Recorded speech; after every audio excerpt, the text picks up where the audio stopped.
Snart er det helt slut med IC3 til Tyskland. Og i den forbindelse har vi valgt at tage en lille smuttur til Tyskland, inden det er helt slut med IC3'er dernede. De danske IC3-tog fra DSB har siden 1993 kørt i den internationale trafik mellem Danmark og Hamburg.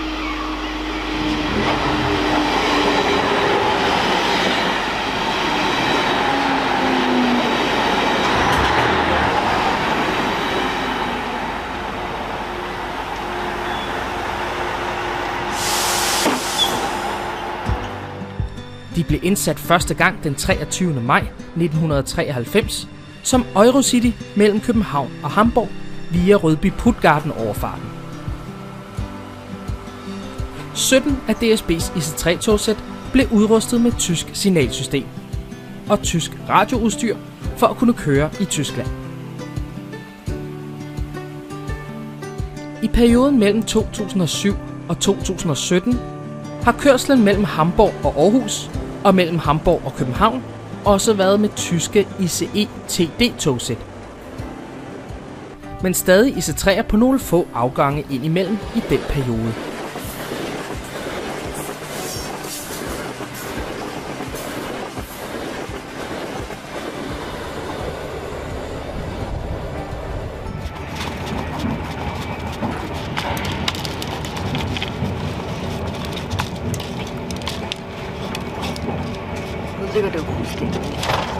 Vores tur til Hamburg foregik på DSB første, hvor der om morgenen blev serveret morgenmad, og der var gratis te og kaffe af Libitum. Servicen ombord på førsteklassen fejler ikke noget, men efter Padborg fjernes al service på den tyske side. Så det er bare om at nyde førsteklassen inden grænsen. Det er sjovt, du ser så tynd ud på kameraet. Godt. Lige pludselig. Altid hører kameraet ligger ekstra kilo på. Det her kamera, det trækker kiloerne fra. Ja, men det er jo... Det er sådan en speciel kamera. Ja, men det er jo så ikke så godt, fordi det betyder bare, at jeg er tykkere i forhold til virkeligheden. Det duer altså ikke. Uanset hvad man siger til en kvinde, så det er åbenbart altid forkert. Præcis.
Hamburg, Dänische Grenzbahnhof. Nach einem kurzen Aufenthalt fährt dieser Zug weiter nach Hamburg. The next stop will be the Danish Post Station, Padborg.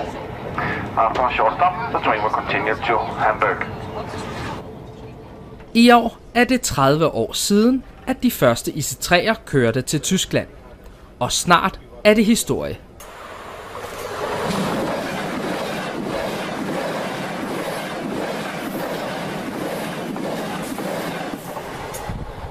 I løbet af sommeren 2023 vil de fleste afgange blive erstattet af tyske Intercity-vogne fra Deutsche Bahn. Og de første vogne ankom allerede til København sent om aftenen den 13. januar i år.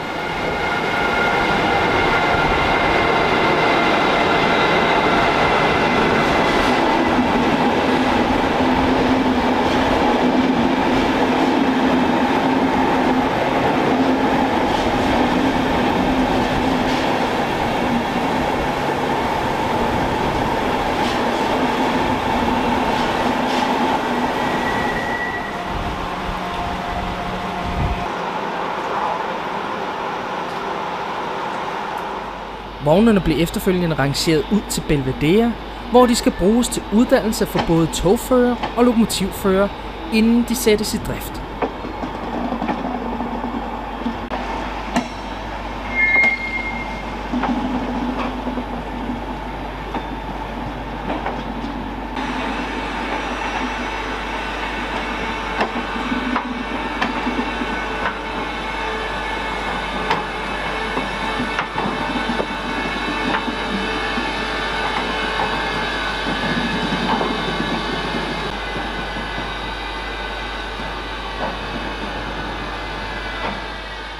Hver stamme består af 7 vogne med lige knap 500 siddepladser.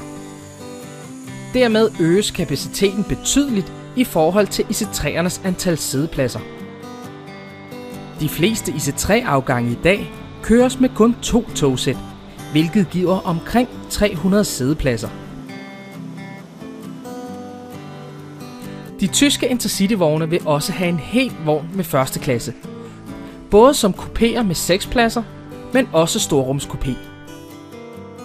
Nogle af standardpladserne har også små kupéer, og familiepladserne er også i små kupévogne. Lige nu forventer DSB at indsætte vognene fra den 17. juni 2023, men afventer stadig Trafikstyrelsens godkendelse af vognene. Intercity-vognene her er stillet til rådighed fra Deutsche Bahn, indtil Talgo-vognene fra Spanien ankommer.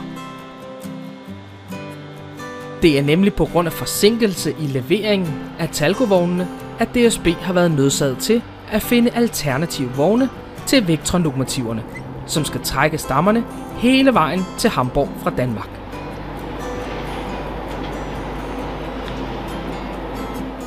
Fra næste køreplansskift i december 2023 vil Aarhus miste den direkte forbindelse til Hamburg, indtil elektrificering mellem Fredericia og Aarhus kan tages i brug.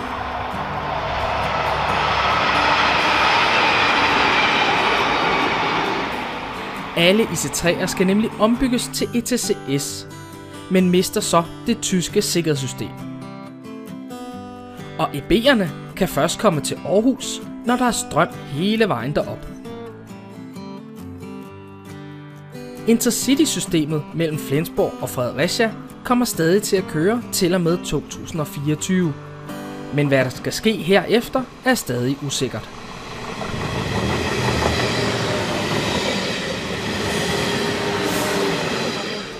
Nu er vi kommet til Padborg. Ja, klokken er 10. Klokken er 10, så vi har 2 timer igen. Herfra kører vi uden stop til Hamburg. 2 timer uden stop. Ja. Vores planer er at se miniatyrwonderland nede i Hamburg. Men ellers så har vi ikke rigtig nogen planer. Nej. Men det er så sjovt, fordi det er 10 år siden vi sidst var der, så vi kan se, hvor meget der udvides med dernede. Ja. Og ja, det er en lørdag, vi rejser. Lørdag den 25. marts. Og vi skal hjem igen mandag den 27. marts. Og Deutsche Bahn har annonceret strejke i Tyskland. Så vi er spændt på, hvordan vi kommer hjem på mandag. Ja, bare vi kommer hjem, det er det vigtigste. Ja. Men hvordan? Det er så lige det. Så det bliver en lidt spændende tur. Men nu går den stige afsted til Hamburg. Ja.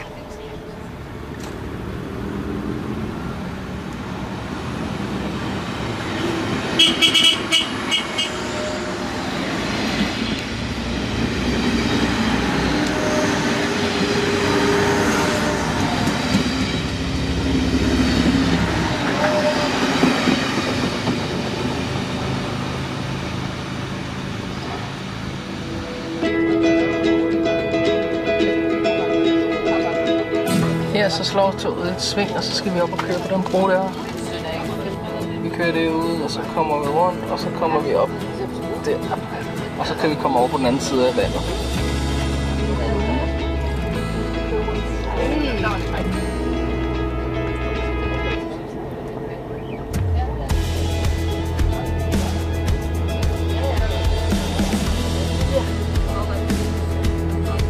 Der kørte vi lige før. Ja. Lige dernede har vi kørt lige før.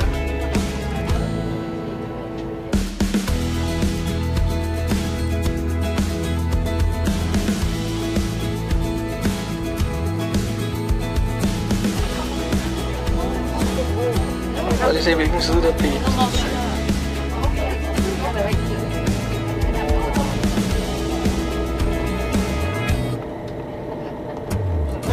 Lige om lidt, så er vi i Hamburg. Den er 11.41. Ja. Men jeg tror, vi lige skal forbi en modeltogsforretning, der ligger lige ved Hovedbanegården. Ja, selvfølgelig.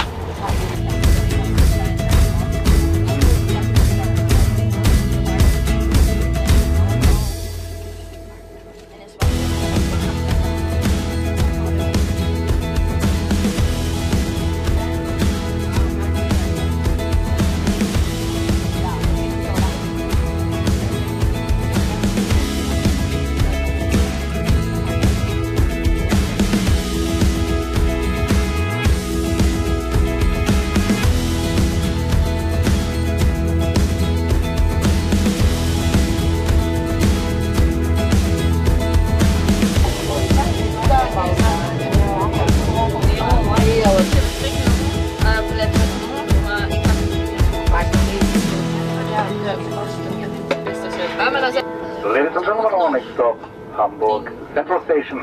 All connecting trains reach. Thank you for choosing Deutsche Indische Bahn today. Take care and goodbye. Hamburg Hauptbahnhof er på næsten samme størrelse som Københavns Hovedbanegård, og begge banegårde er ret pressede. Derfor er der ikke plads til at lave omløb for EB-lokomotiverne, når den tid kommer. Den oprindelige plan var også at køre med EB'er i begge ender. En såkaldt sandwich-oprangering.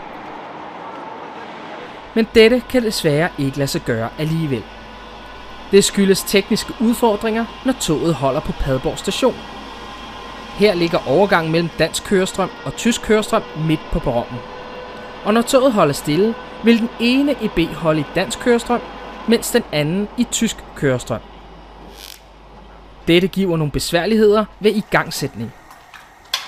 Og derfor vil man beholde en EB i Hamburg klar til at koble i den anden ende, så snart toget ankommer fra København, og den anden EB vil så blive koblet af og vente til næste stamme ankommer, osv.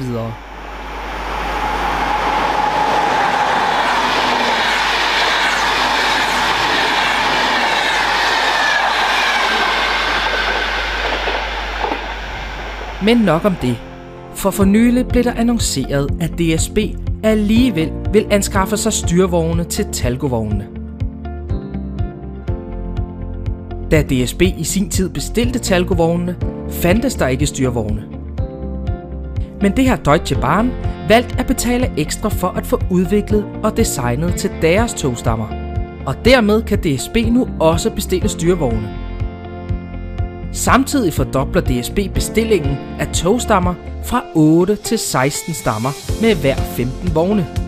På den måde bliver der endnu mere kapacitet på rejsen mellem Tyskland og Danmark, som sandsynligvis vil køre i timedrift, når Femernforbindelsen åbner. Talgovognene forventes lige nu at blive leveret en gang til efteråret 2024. Og de første styrvogne forventes at blive sat i drift som almindelige vogne omkring årsskiftet 2026-27. Og selve styrefunktionen bliver aktiveret lidt senere i 2028.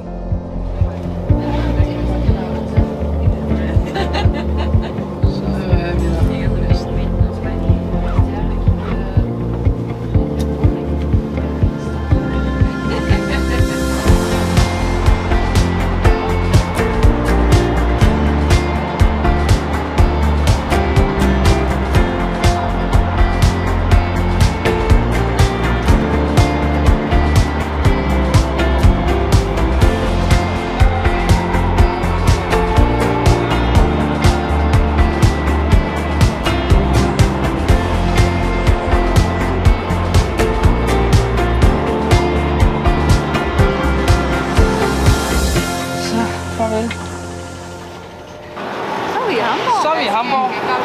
Det er længe siden, vi har været syd for vores grænse. Ja. Det er første gang, vi er udenlands efter corona, altså syd for. Ja. Så fandt vi modeltogsforretningen. Züge und mehr. Tog med mere.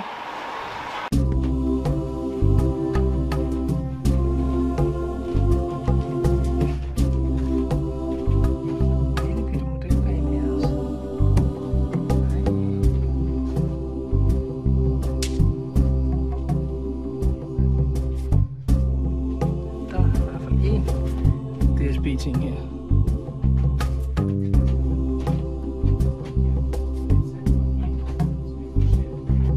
Det er en Heljan dummy uden motor. Jeg vil gerne have besøgt den Jeg vil gerne have besøgt den modeltogsforretning, der hedder Uwe Hesse, som mange af mine venner i Danmark anbefaler. Desværre så lukkede de klokken 1, og vi ankom klokken lidt over 12 jo. Så det kunne vi ikke nå, og de har lukket alle de andre dage, vi er her i Hamborg, så det må blive en anden god gang.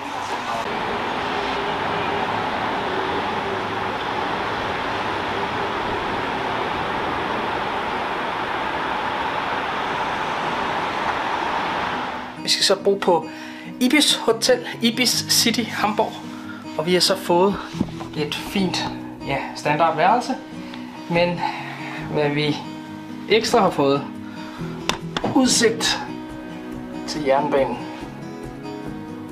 Og der holder sørme en IC3 derovre. Vores ophold i Hamborg varede i et par dage, hvor vi blandt andet gik en tur i de forskellige parker. Heriblandt Dammturparken, som sjovt nok lå tæt på Dammtur station.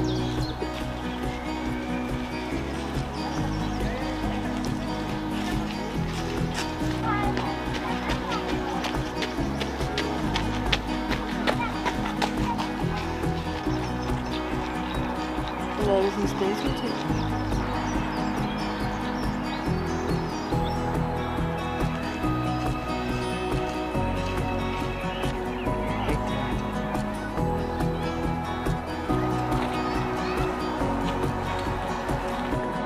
Herudover så vi også Rådhuspladsen,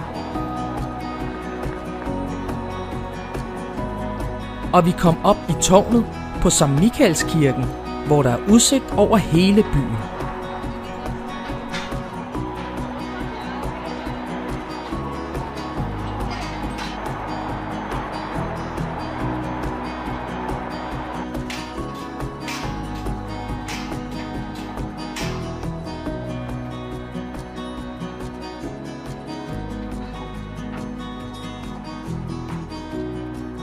Og selvfølgelig tog vi til Miniature Wonderland, som er hovedformålet med turen.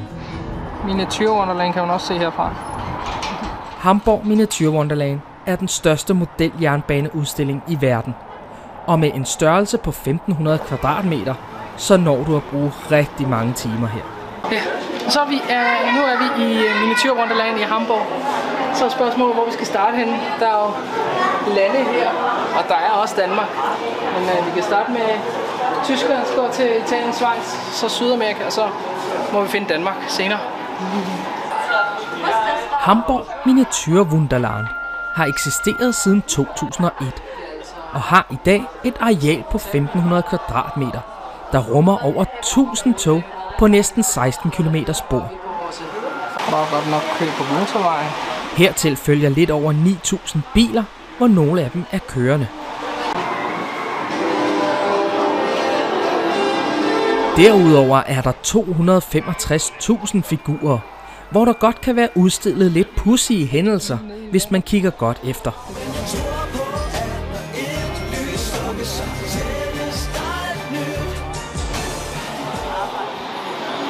Herudover findes lufthavnen Knurrfingen, som også er verdens største miniaturlufthavn, hvor ikke kun detaljerne imponerer, men også den måde lufthavnen styres med afgangsskærme over 60 fly, der lander og letter.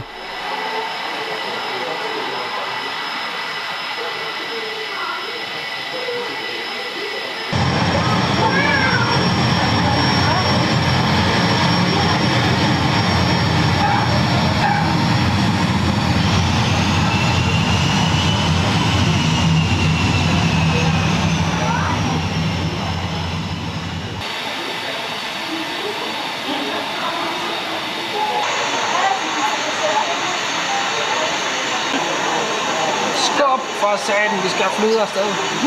Skub, inden det bliver mørkt.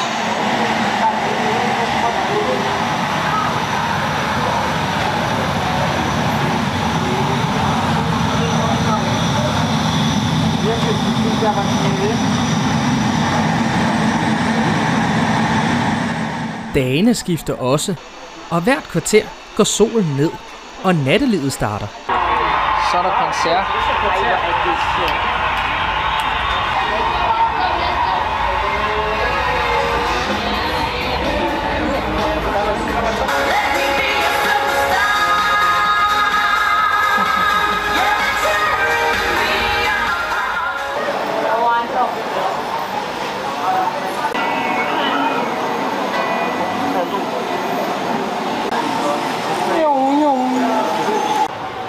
Så er det morgen.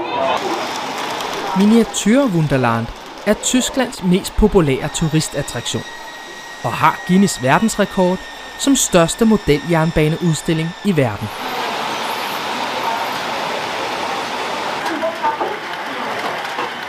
Modelverdenen her er i størrelsesforholdet 1:87 og starter i Italien og fører fra Schweiz Man kan komme op og se det. via Tyskland, Østrig,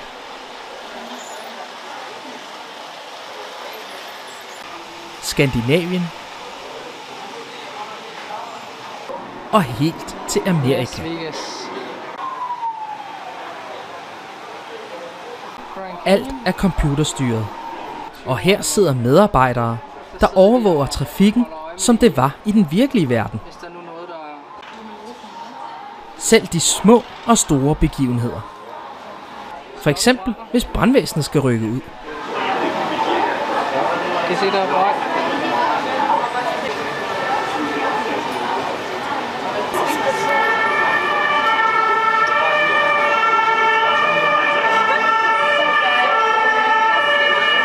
Nu brænder det her.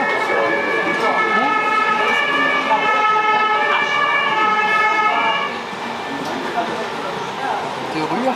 Og ellers kan man selv trykke på nogle knapper og se, hvad der sker. Der står her Lanzenkampf. Lansekamp måske. Jo. Og chokoladefabrikken var nok min, nej, ikke min, børnenes favorit. I gang med at producere noget chokolade. Se, så kommer den der. Skulle den gerne komme herned. Sådan. Ej ja. Lad os se. Så er lige en chokolade. Ja. Alt dette er indtil videre løbet op i en byggeomkostning på ca. 35 millioner euro. Der er for alle aldersgrupper og interesser. For mig er togene nok det mest interessante, men alt er imponerende. Der er jernbane der er jernbane der. Og der og der. Ja. Og en nedlagt bro, man også har lavet. Både der og der har man... Selv hovedbanegården i Hamburg, eller bare havnen, lavet i størrelse H0. Herover til bygningen, hvor Miniaturwunderland egentlig ligger. Der er jernbane over det hele. For eksempel inde i væggen med en undergrundsstation. Og metroen er der også.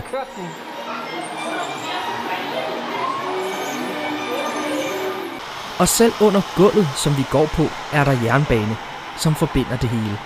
Og der er spejl, så man kan se toget.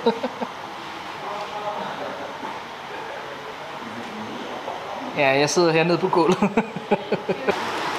I den skandinaviske afdeling finder vi selvfølgelig både svenske og norske tog. Men det er også lidt sjovt at se de danske tog i Wunderland. Også selvom togsammensætningen ikke er helt korrekt.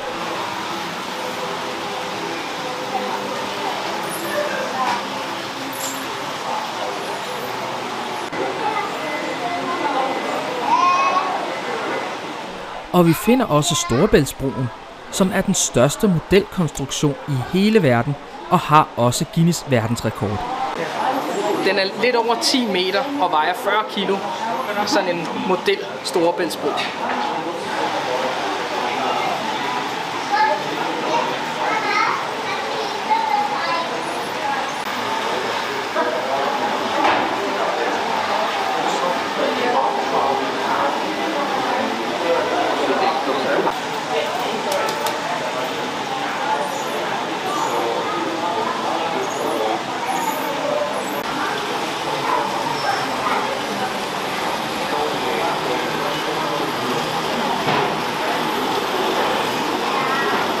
I Miniature Wonderland er det ikke realismen, der sætter grænsen for, hvad der kan udstilles. For alt kan ske, og fantasien kan godt løbe lidt af her i Wunderland. Nej,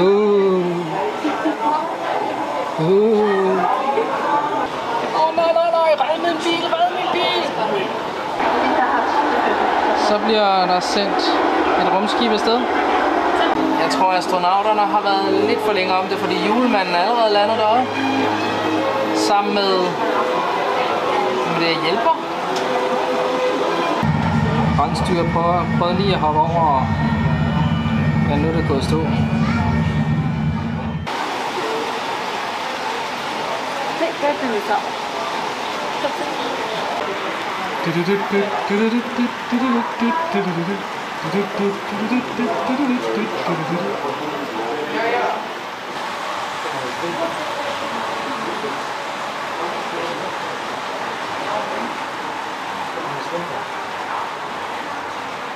Nu er klokken lige ved at være 21.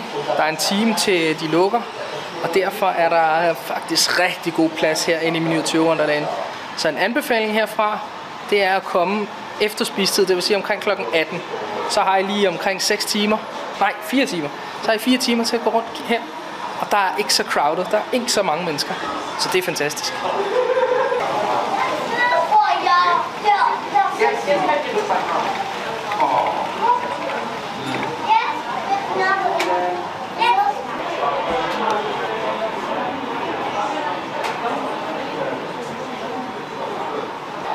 Vi var lige på vej ud og troede, vi var færdige med at se Miniature Wonderland. Men så opdagede vi, at der er en helt ny afdeling med Sydamerika. Den skal vi lige hurtigt se. Tyskland går til Italien, Schweiz, så Sydamerika. Den ligger i en anden bygning nemlig. Folkene bag er endnu ikke færdige med at udbygge Wunderland. Sydamerika er sidste skud på stammen, hvor der fortsat bygges på. Så er der koncert. Kæmpe store stadion.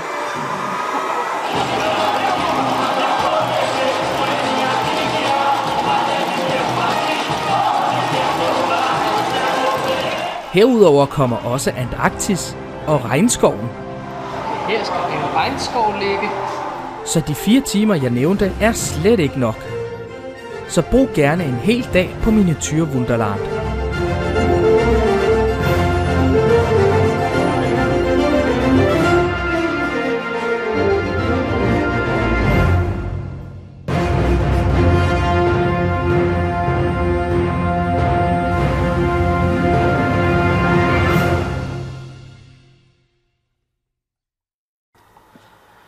Det er mandag den 27. marts, og hele Tysklands offentlige transport, det gælder både fly, bus og tog, holder stille.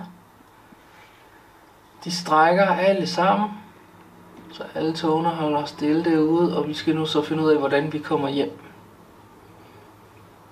Og hvornår vi kommer hjem. Så har vi lige fået forlænget vores ophold med en ekstra dag, og jeg har ringet til min tjenestefordeler i DSB og bad om en fridag i morgen, fordi vi er strandet her i Tyskland.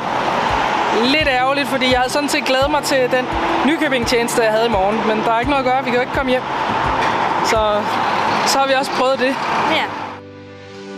Hele Tyskland strejkede. Og det gælder ikke kun tog. Også busserne og lufthavnene strejkede.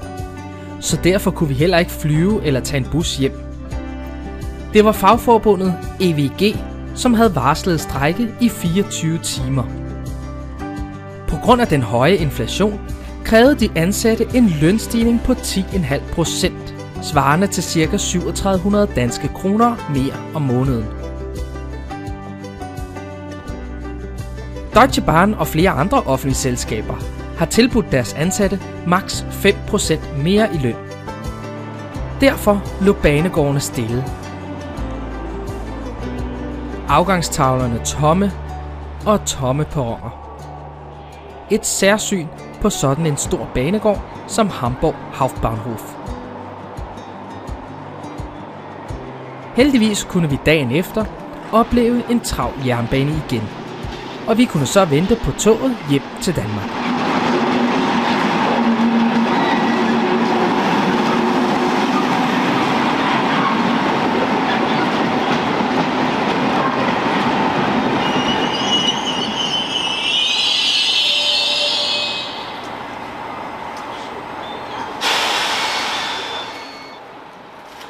IC3-togene, som bruges til Tysklandstrafikken, har ud over tysk radio og tysk sikkerhedssystem også andre typer døre. Det skyldes de forskellige perronhøjder i Tyskland, som gør, at dørene ikke kan åbne udad og til side, som de gør på de øvrige togsæt.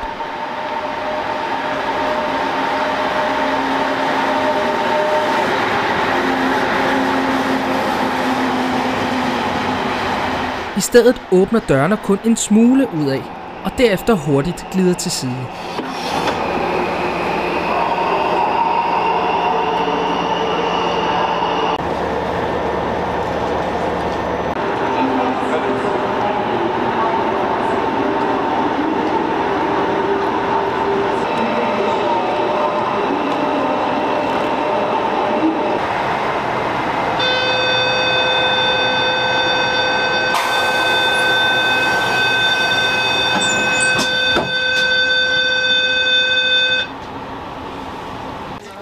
Så, nu kører vi den vej. Nu triller vi. Nå, så er det ikke baglæns. Ej, det er jo det, jeg kan ikke finde ud af det geografi her på Hovedbanegården.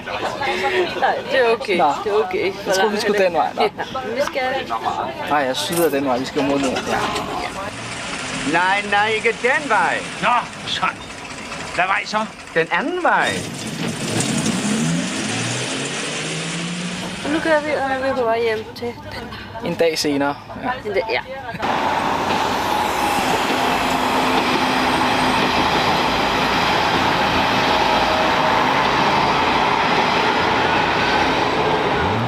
Turen hjem foregik på almindelig standardklasse, da førsteklassen var udsolgt. Og heldigvis fik vi refunderet differencen på vores billetter på grund af strejken. Good morning, ladies and gentlemen. Welcome aboard the Intercity to Copenhagen. And we wish you a pleasant journey. Our next stop, Schleswig at 10:24. Good morning, på Deutsche Bahn and DSB Rheinable Eurocity-toget til København via Schleswig, Pelborg ved opgaven hele rejse.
Til Ringsted. Så det var vores Hamburg-tur, der blev forlænget med en ekstra dag, men det gør sgu ikke noget. Så tak fordi I så med. Husk at give et like og abonnere på kanalen, og se gerne flere af mine film her på Kennys Film. Mit navn er Kenny Cardi, og sammen. Hej.